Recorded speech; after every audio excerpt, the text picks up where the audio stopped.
Bayangke sampeyan tak jak budal menyang sawijining panggonan sing ngedap-ngedapi.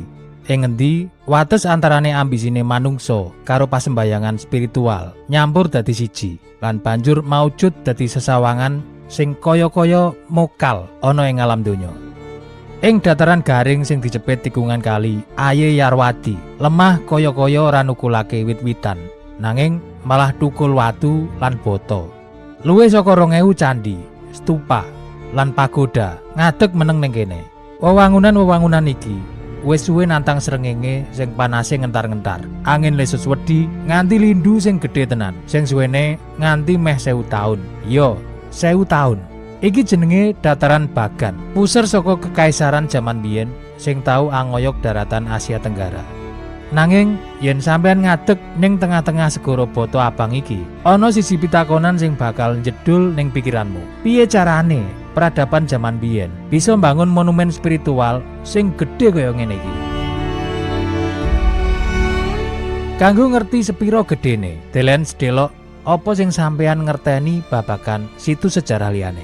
Yen ing panggonan liya sampeyan nemu siji utawa rong kompleks candi megah sing nglumpuk dadi siji, ning Bagan sak kutha kuwi isine candi kabeh. Area sing ambane 100 km persegi iki kebak karo wewangunan saka Bata. Ibarate yen sampeyan mindah kabeh candi kuno sing wis ditemokake ning Pulo Jawa dadi sak tlatah kutha, menawa sampeyan lagi wae meh nyedhaki kaya apa kahanan ning kene pas abad 11 biyen. Merga candi ning kene nglumpuk lan isih utuh, dene nek ning Jawa nyebar lan akeh sing wis ora ketemu tilase merga kebledosan gunung.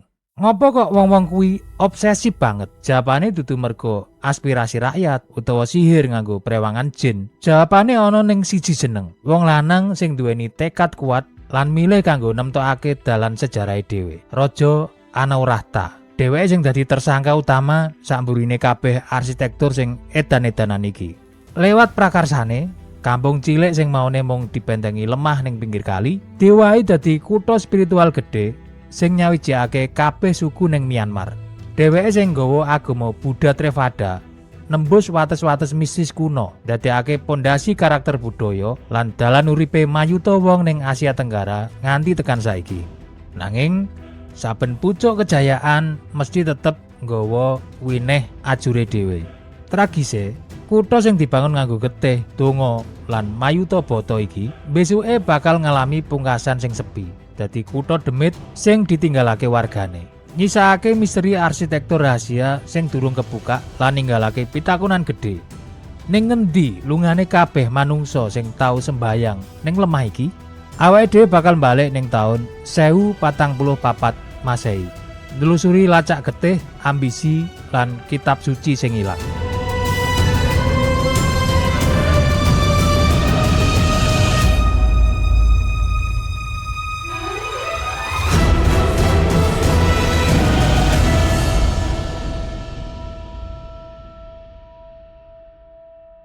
Taun 1044 Masehi. Ing sakupenge taun iki, donya lagi muter ing dalane dhewe-dhewe. Ing Jawa, Erlangga lagi wae mecah kerajaane dadi Janggala karo Kadiri ben ora ana perang sedulur. Ning Cina, dinasti Songlor lagi jaya-jayane nemokake bubuk mesiu. Lan ing pinggir kali Aye Yarwadi, wong lanang sing jenenge Anaurahta lagi wae munggah tahta dadi raja Bagan. Nanging Bagan sing dipimpin wektu kuwi dudu pusat peradaban sing megah. Bagan kuwi mung perkampungan cilik sing dibentengi lemah ning tengahe dataran garing lan isih peteng ing babagan spiritual. Rakyat Bagan jaman semono durung ketekan lan ngerti marang agama Buddha Theravada.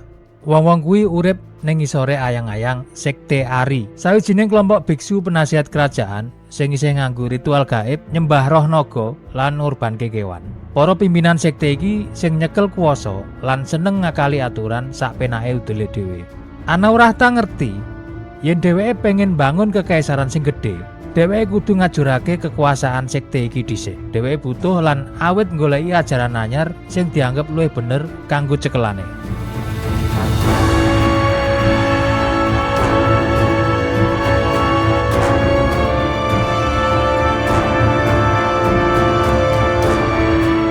Jawabane teka ing wujud manungsa, jenenge Sin Arahan. Dheweke kuwi biksu sing seneng ngumbara. Asale saka kerajaan Mon ing sisih kidul sing nggawa ajaran murni Buddha Theravada. Nalika Sin Arahan ngadeg ning ngarepe Raja Anaurahta, dheweke ora nggawa gaman, uga ora nggawa emas. Dheweke mung nggawa pesen babagan katentreman, karma, lan pembebasan jiwa.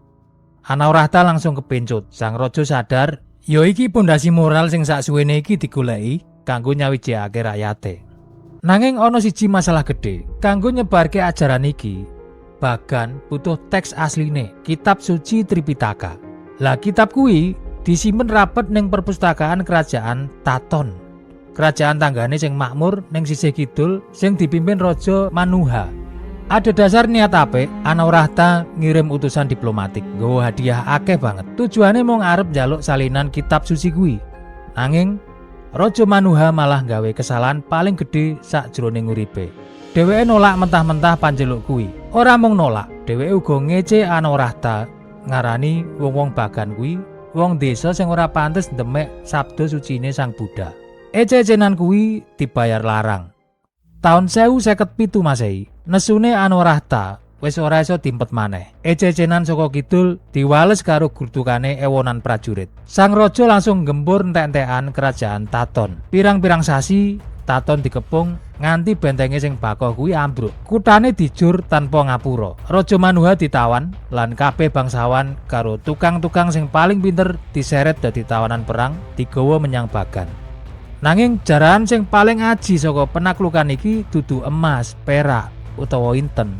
Sejarah nyatet ana 30 gajah lanang duweke kerajaan sing mlaku bebarengan ngliwati atusan kilometer marak ngalor. Ing dhuwur gegere kewan gedhe-gedhe kuwi disimpen 30 set kitab suci Tripitaka sing murni. Bareng karo lakune gajah-gajah kuwi, takdir Asia Tenggara bakal maleh saklawase.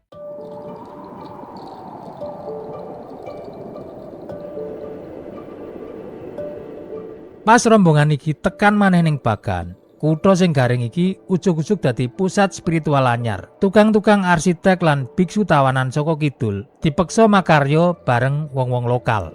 Perintah sang raja mung siji, bangun monumen kanggo nyimpen kitab-kitab iki, ndadekake pagoda ing saben pojokan lemah. Mula pembangunan edan-edanan diwiwiti. Ing sawijining jaman, ing ngendi bata-bata bakal ngetokke swara lan angin gurun bakal kebak karo donga-donga.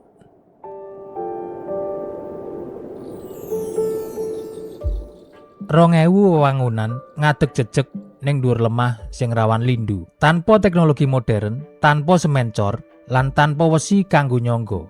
Lah kok iso?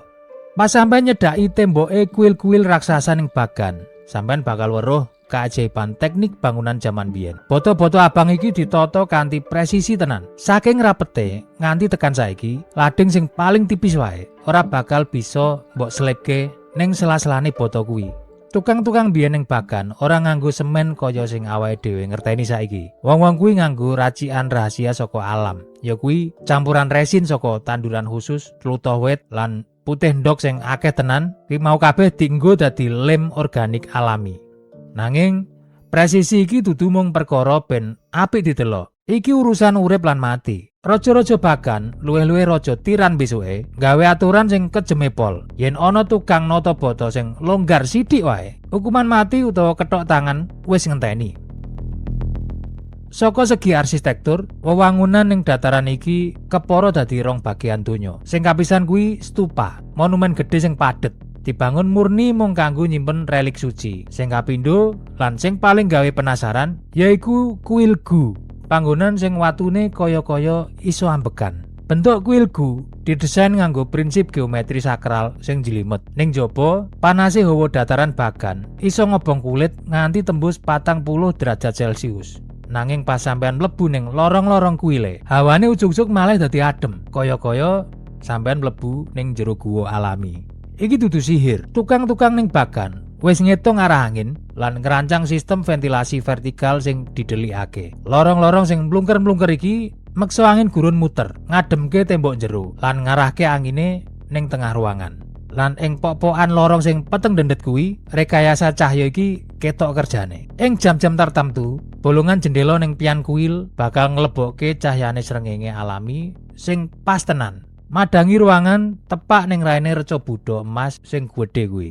Gawe ilusi magis kaya-kaya Sang Buddha lagi ngetokke cahyane dhewe saka petengan. Sejatine sing gawe kuwi ya arsitek kuno jaman biyen.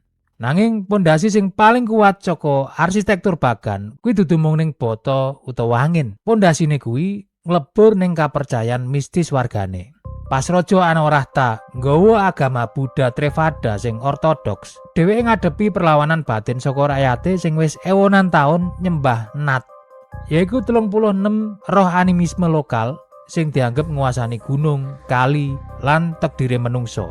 Yen kapercayan iki dijurke nganggo pedang, iso-iso malah bakal marai kraman. Mula Anorahta nggawe siasat campuran agama utawa sinkretisme sing pinter tenan. Dheweke ora menging wong nyembah roh, malah sakwalike dheweke mbangun pagoda Swezigon lan nyelehake patung 36 roh Nat kuwi ning kono. Nanging posisine mbungkuk marang patung Buddha sing digawe minangka roh sing kaping 37, sing paling dhuwur. Nganggo cara mistis iki, rakyat Bagan ikhlas masrahake jiwane marang ajaran anyar.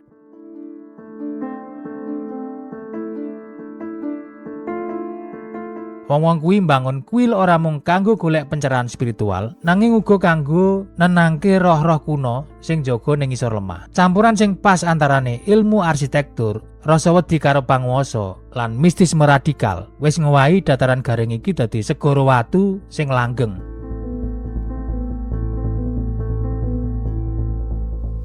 Mlebu abad 12, Wina sing ditandur karo Raja Anorahta wis tukul dadi raksasa sing ora ana tandingane. Bahkan dudu maneh mung perkampungan sing dibentengi lemah.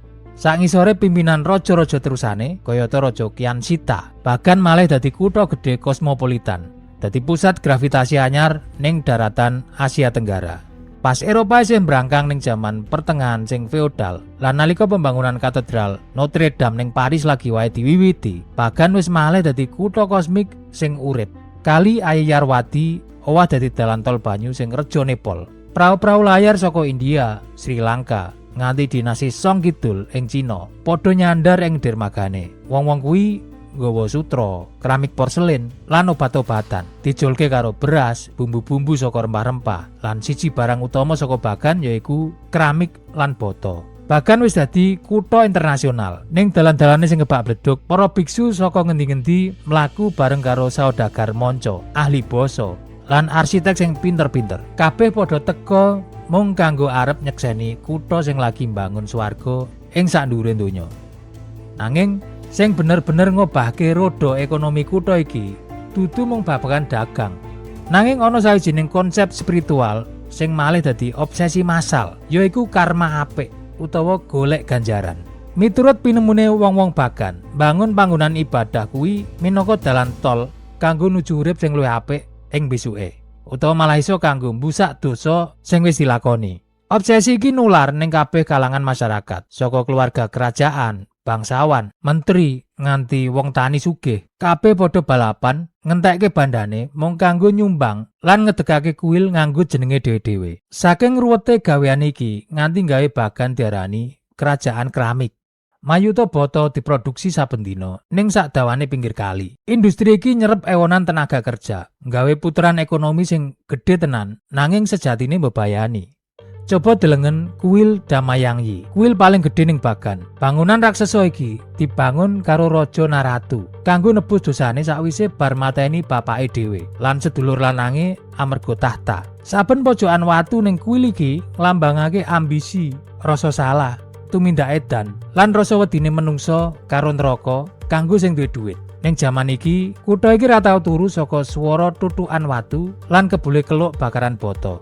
Saiki ayo padha didelok dununge Bagan ning antarane peradaban donya wektu kuwi. Nalika ewonan kuil ngadeg ning Bagan, ning Pulo Jawa, kerajaan Kadiri lagi tekan pucuk kejayaan sastrane ing sangisore Raja Jayabaya. Ing Timur Tengah, donyane lagi kisruh merga perang salib. Pas Sultan Salahuddin Al-Ayyubi utawa Saladin lagi toto-toto ngrebut maneh Yerusalem. Lah ning benua Amerika, peradaban Maya ning Chichen Itza awit ngalami kemunduran sing misterius. Donya njaba entuk wae kebak getih lan peperangan. Nanging ning jero wates kerajaane, wong Bagan rumangsa wis tekan ing kelanggengan. Dheweke kabeh ngira perlindungan spiritual saka ewonan patung Buddha watu bakal njaga lemah iki saklawase saka pralaya. Nanging kemakmuran iki nyimpen cacat sing fatal. Ekonomi sing kebacut gumantung karo pembangunan kuil ngentekake sumber daya alam. Alas-alas ning sakupenge bagan dibabati entek-entekan mung digawe kanggo kayu rencek industri boto. Sistem irigasine awet kepenek lan stabilitas politike awet hoyak merga ana crah ning jero kerajaane dhewe. Ibarate nek dideleng ing pucuke, kekaisaran iki ngaduk jejeg kaya raksasa nanging sikile saka lemah lempung. Peradaban iki katon dhuwur tenan lan megah tenan nganti ora weruh yen ning jaba kono ana kekuatan pembantai saka ora-ora suket Mongolia sing lagi mlaku nyedhaki. Ing taun 1277 Masehi, kelanggengan sing diyakini karo Bagan ujug-ujug ajur merga siji kaluputan diplomatik sing paling fatal ing sejarah Asia Tenggara. Wektu kuwi Bagan dipimpin Raja Naratihapate. Dheweke kuwi panguwasa sing tiran, sombong lan urip ning jero ilusi kemegahan jaman biyen. Dene ing lor ana kekuatan pembantai sing wis ngejurke separuh donya. Lagi toto-toto ngumpulake kekuatane. Kubilai Khan, putune Genghis Khan, wis kasil ngedegake dinasti Yuan ning Cina. Dadi Cina wis dikuasani.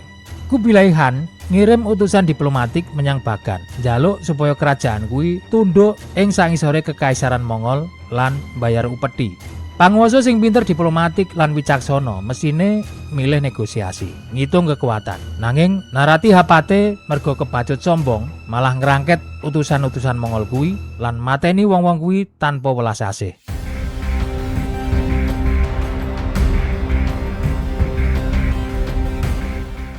Kanggo Kubilai Khan, iki padha wae ngece langit lan kanggo bangsa Mongol, ece-ecenan mung bisa ditebus nganggo siji cara, dibusak resik saka peta sejarah. Mula lesus saka lor kuwi tenanan teka. Pasukan Mongol sing kondang ora duwe rasa wedi, mlaku mudhun bedah watesing tlatah. Rong kekuatan tempuk ing perang legendaris ing Ngasaunggyah.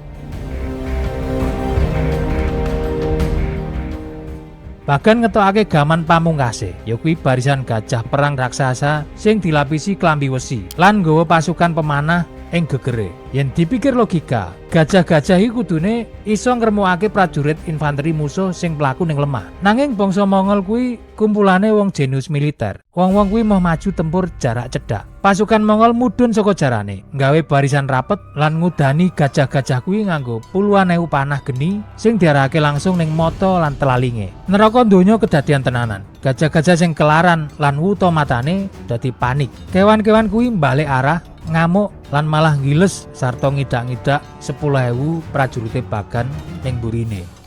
Saking panike, sakwise mangerteni garis pertahanane ajur mumur, Raja Naratihapate mlayu menyang kidul. Ngukir jenenge ning sejarah sing ngisi-isini tenan, yaiku kanthi aran raja sing mlayu saka Mongol. Taun 1287 Masehi, kekaisaran kuwi resmi bubar. Pasukan Mongol nguasani kutane. Sing narik kawigaten, catetan sejarah nuduhake yen Mongol ora ngejur utawa ngobong kuil-kuil kuwi. Wong-wong kuwi isih ngormati agama Buddha, nanging grayah entek-entekan kabeh emas, perak lan inten sing nemplek ning temboke. Dicukili kabeh lan digawa. Ironise, tibone Bagan ning tangane Mongol iki malah sakwalike karo apa sing kedadian ning Pulo Jawa pirang-pirang taun sakwise. Pas Kubilai Khan ngirim pasukan menyang Jawa kanggo ngukum Singasari, kesombongane Mongol malah kasil dinteki karo pintere Raden Wijaya. Ana uga sing ngarani licike Raden Wijaya, sing manfaatke wong-wong kuwi kanggo kepentingane sadurunge pungkasane nundung Mongol kanggo ngedegake Majapahit. Jawa nglairake kekaisaran anyar. Lah Bagan malah klelep ing jero kasepen. Sakwise Mongol lunga, apa sing isih sisa saka Bagan? Sawijining misteri gedhe diwiwiti. Kutha sing isine atusan ewu jiwa iki ujug-ujug dadi kutha demit mung sakjroning pirang-pirang dekade. Tanpa sistem irigasi sing dirumat karo pamerintah sing stabil, tetanene dadi gagal. Alas sing wis kebacut gundul mergo industri boto, gawe lemahe dadi ora layak maneh dipanggoni. Rakyate ngringkesi barang-barange, mlaku lunga ninggalake kemegahan sing wis dibangun nganggo getih lan eluh. Kutha sing megah kuwi ilang ngono wae saka garis wektu peradaban. Manungsa-manungsa sing bangun wis ora ana, ninggalake 2000 cangkang watu kosong sing dipanggoni sepi. meneng ing sangisore langit wengi dadi seksi bisu yen ora ana kejayaane menungsa sing langgeng ning dhuwur donya iki.